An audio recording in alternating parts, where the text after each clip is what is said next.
This is tape 3 with Shmuel Stroli.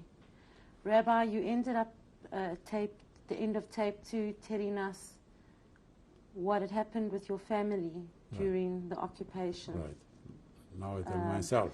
Tell me what transpired with you after 1937, 1938. In 1937, then Romania introduced a law that every youth from 17 till 19 till gets to the army has to make paramilitary training. And there were Sundays, holidays from 7 in the morning till 11. We had wooden guns, you know, paramilitary. So I was also in the paramilitary and some few other Jews. Were any of your brothers? Yeah, my brother, one of my brothers and Which my one cousins. is that? Israel Stroli, he is in New York now. And my cousin, Levi, Shmuel Levi. And now a few, but wasn't too many. About 500 non-Jews or 600 non-Jews. And anyway, since I was well liked by the authorities, so the commander of the paramilitary unit in Sarmash was the principal of the school, who was a reserve officer, he was a captain. So you need a secretary. So it designated me for a secretary. Actually, so I used to make the appeal every Sunday, and I used to write the reports and to the headquarters and all kind. And I handled the mail. And the law was, if somebody is missing 3 Sundays, you have to make a report to the military police, and they're going to bring him to the. And I made a report every Sunday. Was missing. I kept it in order. Was very like. Matter of fact, in the first 6 months, there was a review, and the commander, the general commander, came out, and I was cited, and I got a star. It was beginning 1938. Got a star. It doesn't matter that I was Jewish, and I had a little beard, but this doesn't mean anything, you know, by them. Now, which army did this paramilitary unit belong to? The headquarters were in Cluj. Headquarters were in Cluj, and this was our infantry unit. We were trained infantry. Infantry. Which nationality? No. Yes, there is infantry, cavalry, artillery, things like that. But to which army? The Romanian army. The Romanian army, because I was in Romania. It's the Romanian army. The Romanian army, but the was infantry, not cavalry, because with horses or with tanks they didn't have, but horses and things like that. So infantry, you know. And anyway, so we got in 1938, a matter of fact, after came a Hitlerist government elected, but the paramilitary went on, and their commander, he didn't get. Maybe he got or he didn't get instructions the Jews shouldn't take part, but we took part. He didn't eliminate us. I took part till almost 1940. I took part.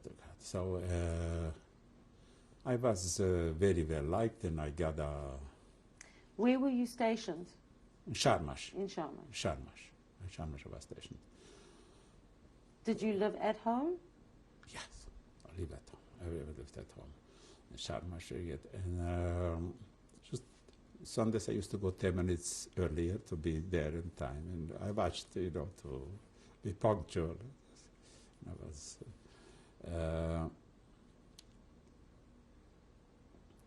We came to this point in 1940.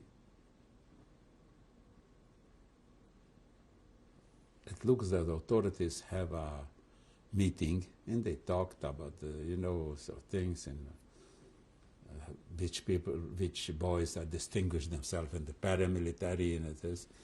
And then my name came up, and the commander, the captain, So they should see that I should get my capabilities, I should get into to university. But in 1940 already there were laws that Jews can't take part in university anymore. So their chief justice and their captain from the military police and the all authorities from and the doctor, the chief medical doctor, they're gonna get an exemption. Valentine is a good boy. We have to get him in the university because it was a national holiday. You know, the Romanians were nationalistic minded. So if you need somebody to talk to, some patriotic songs or some patriotic memory or something, to read something patriotic, I was delegated, I should do it. I put on the national costume, you know, the Romanian national costume, what it was, you know, things, all this, and you know, they didn't bother them that I'm Jewish, as long as I am one of theirs, you know. So in this part, my youth was covered with no problem. But in 1941, when the war broke out with Russia and Germany, then a law came that all the Jewish youth has to go make works for the public works. Were there any other kind of anti-Jewish measures which came out at that time? In 1940, the measures came like that. The Jews have to sell their businesses for non-Jews, first year. Second year, Jews can't be anymore. You see, in Romania it was like that.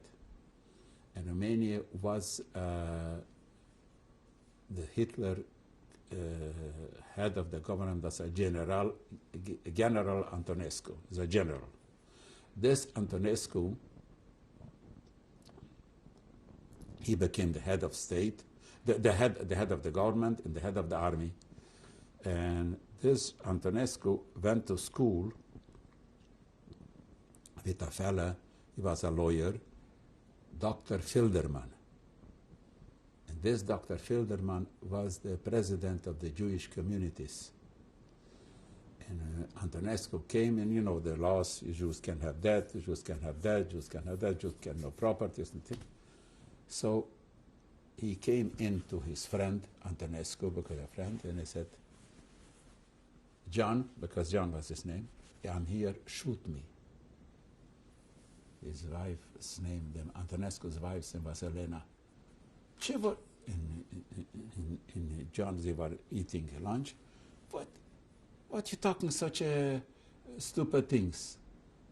He said, look, you made a law, I can't have this. In this, Dr. Filderman had a big leather factory, and he was a rich man, and I can't have, so what do I need? You don't shoot me today, you're going to shoot me 6 months later. Shoot me now, and I'm finished.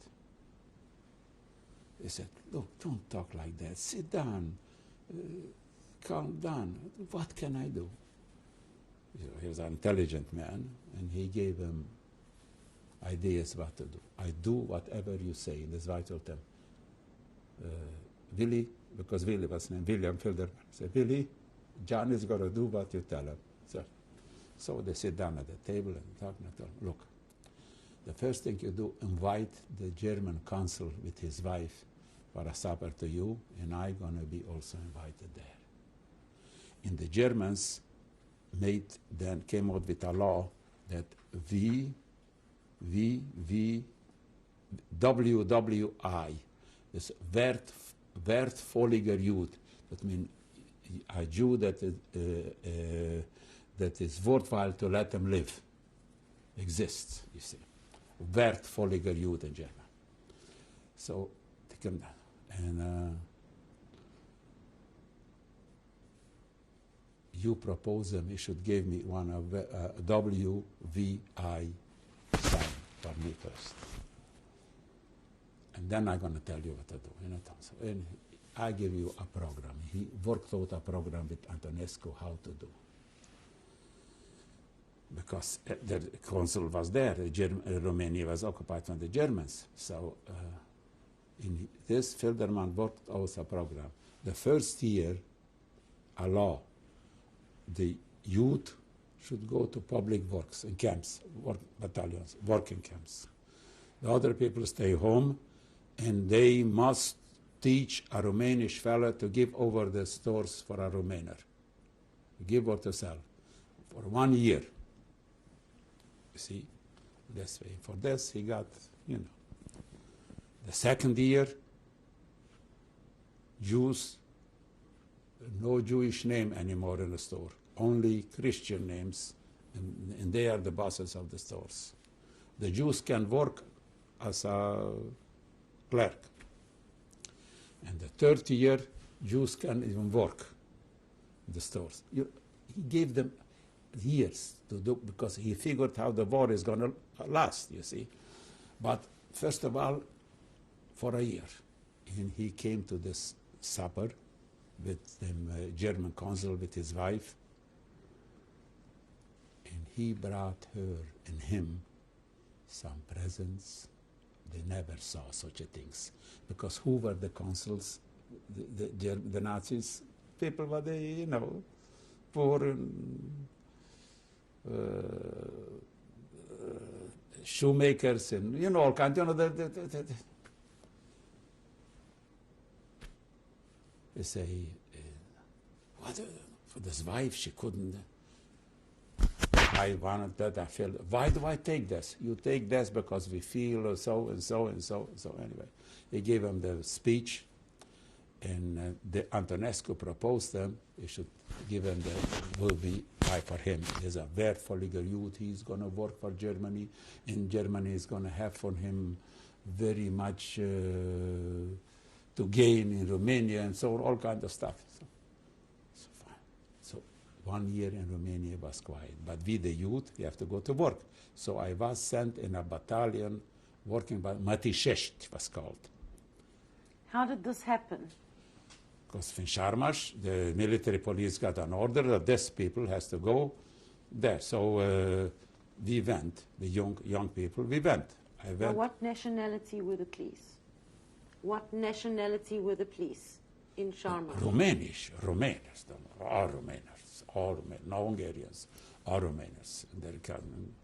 So anyway, we went, and we were there to Matișești, and we were building railroads, fixing railroads. We were there for 3 months or 4 months. Where were you taken to? Matișești, about 60 kilometers from Sharmash. How were you taken from Sharmash to? We went by train. Went by train to the central. The central was in Turda, and we went there. But what the Germans did, they made a Judenrat, a Jewish council, the Orwell German orders. And these Judenrats were this kind of Jews, were they hate Jews. Can you name any of them? Yeah, it was one in Turda. Was the head of it was Finkelstein, one fella, and he died. He came home, he died. So anyhow, even if the Romanian authorities approved somebody to some, you know, you get out somehow, they were there. They have the right to say no, and if they said no, it was nothing then. I'm going to come to it too. I'm going to soon tell you the story. You're going to be surprised to hear that. Anyhow, so we were there. We went to the work. After about 6 months, came an order. We have to go, 1,250 boys from Transylvania have to go to Transnistria, because Russia occupied Transnistria, and they need work, labor battalions there. Was there a special name for these labor battalions? Yeah, 120 belts, battalion, 120 belts. Belts was a city in Transnistria. And you have to go to Belts. Transnistria, everybody knew what in Transnistria happened with the Germans, with the Jews. Have no choice, we go. Where is Transnistria? Where was in Transnistria? In Russia, part of Russia. Transnistria was Ukraine, Bessarabia, Bukovina, and part of Ukraine. before Kharkov, you see. Anyway, so we were taken over there. So anyway, the mayor of Sharmash, he was a good friend, my father of us. He wants to save me not to go to Transnistria. So he went to the police, to the military police, and he said, give me a letter that you need Valentine Stroli for you, because he's a specialist in bridges, building bridges. And the army need bridges. So they kept it for Valentine. Why not? He is our boy. So anyhow, he gave me a letter. The mayor himself, Dr. Ban, was his name, as a lawyer. He went to the general of Torde, never forget, his name was Enescu, and I told him, look, Mr. General, I need this Jew for work there for the army. And I give it to me. He said, I give you one, I give you 10. How many you want? But, he said, to one. In the other room, you see, there's one of theirs, but the Judenrat, I have to get approved from him. I can give you, I couldn't care less, I give you 100. I will give you how many Jews you want. But if yes, this is the order. Anyway, so I said, it's okay, I'm going to go to him. So he gave him the approval, and he goes in there, said, look, Mr. Finkelstein, I have approval from general, and I have the request from the commander from the military police, then the border police from Sharmash. I need this boy for, you know what he told them? You can't have him. He has two brothers already that sitting home. They are home. They are doing homework at home. He has to go. But you see, we need him. That's it. And he came back, this Dr. Ban, surprised and full with anger. He said, my general says, yes, we are the bosses of the country, and he's going to tell me no. So, couldn't do it. His word was the last. And I went to Russia, to Transnistria. They took me there. Were you under guard? Were you Well, we were in battalions. We have guards. We have but Romanian soldiers. They were watching us, and we did the work what we were asked to do, you know. And they arrived there, fine. But my father, may he rest in peace, when I went to the train, he told me, here, my son, 2 things I want to tell you. Watch yourself. Don't be a God fear. You can fear God only if you are wise. If you are not wise, you can't fear God. This is one. And the second, watch yourself, because with Jews, you can commit big sins yourself. You can get out from your, watch yourself. I was a young boy, tell this, but I didn't know what my father was telling me. How old were you at the time? 19 years old. So what did I do? I went, fine. We arrived in Ukraine. The third day, they make an appeal, they put us together, and they call 18. They wants to give me a post. I'm 18 boys under my command. I'm going to be the 19th. And I'm responsible. They should do what they are told to do. When they came down, I told them, sorry, I don't know to ride.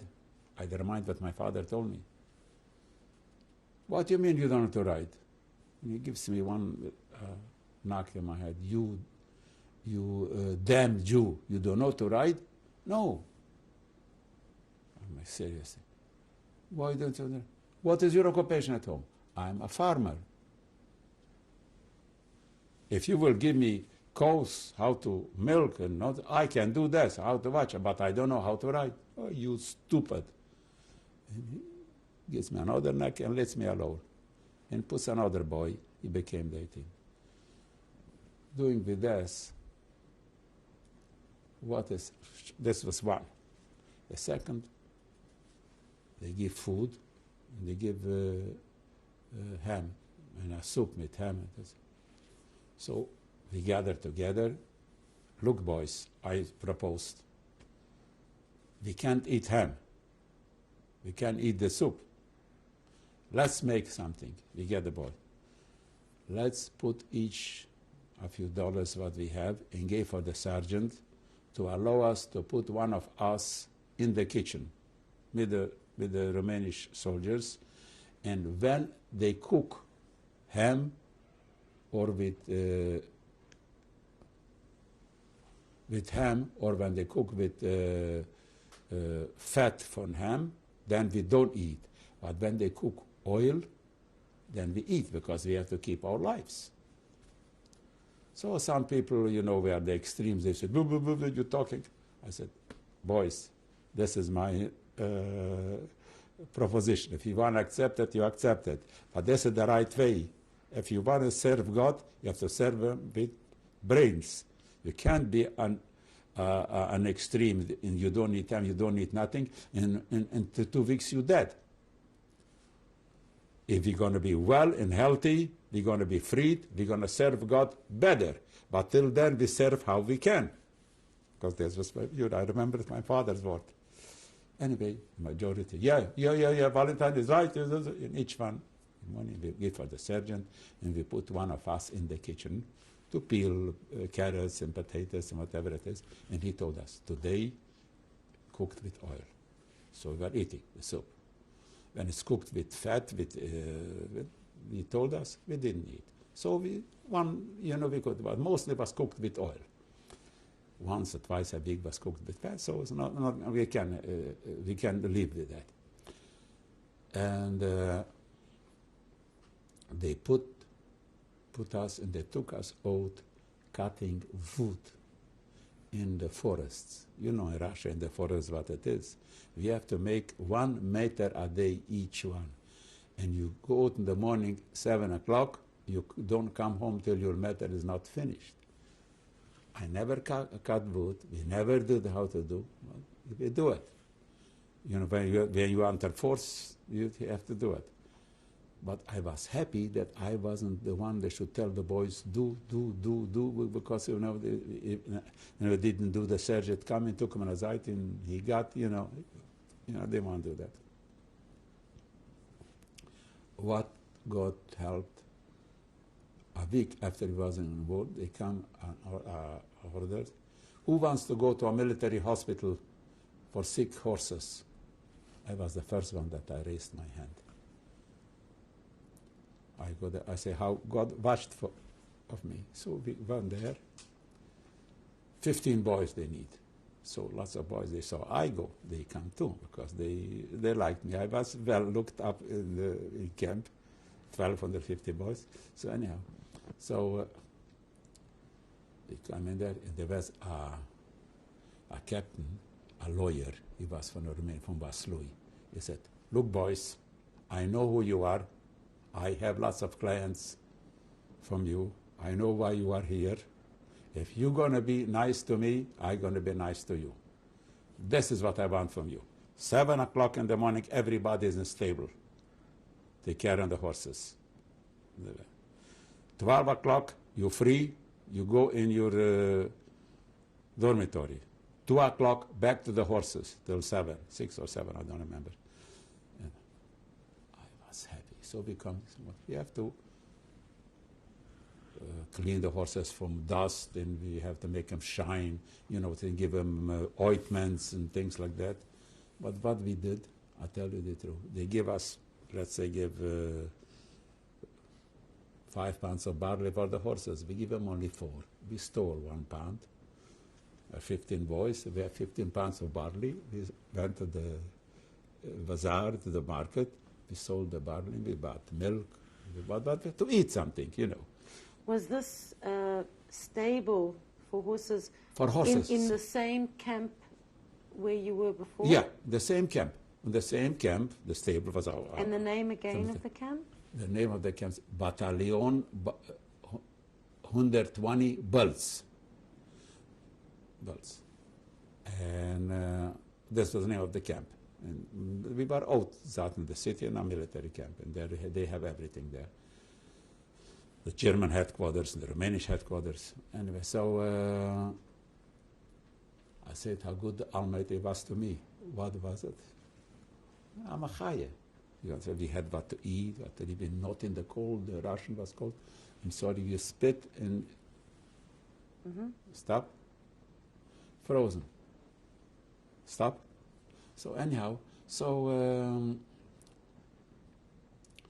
and we are staying there. And we have to give ointment for the horses. You know, there's the horses what they got in the war. They were getting one shot here, shot there, you know, and they keep them together.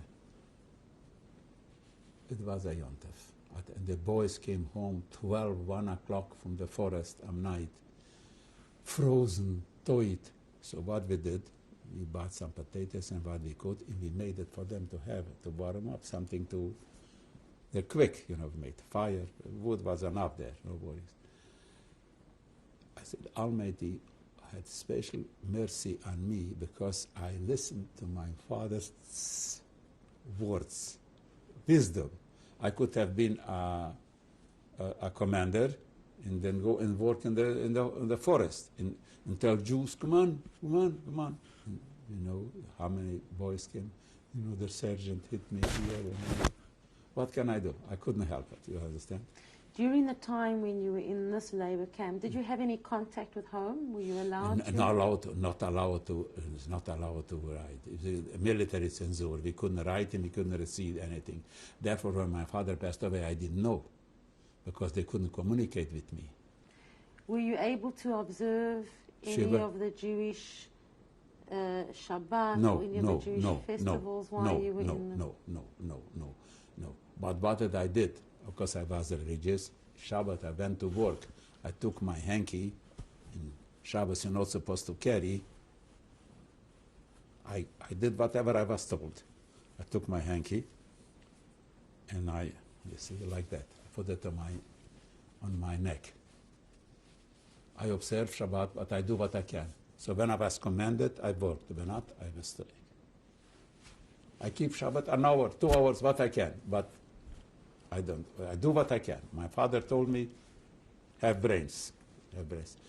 God doesn't want me dead. God wants me alive. God wants me alive. This was one period from there.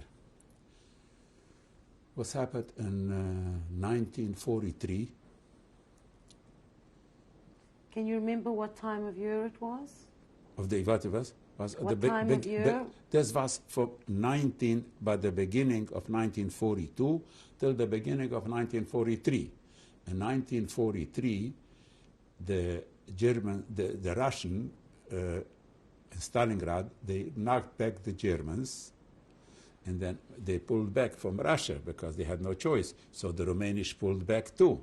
So they want to carry away from Russia everything what they could. So the Romanians, so what the Romanians did, they took the horses, the sick horses, and they put them in a train and have to bring them back to Romania. To Sibiu was the headquarters. So what did I do? Naturally, I went with the horses. So I got a car, and I got 6 horses, 3 on one side and 3 on the other side. And we came, we start to come. You know how it is. We are staying in one station a half a day, another station a day. You know how the militarists are. And it took us about 2 weeks to get back. This is the end of tape 3. We'll continue on tape 4. Okay.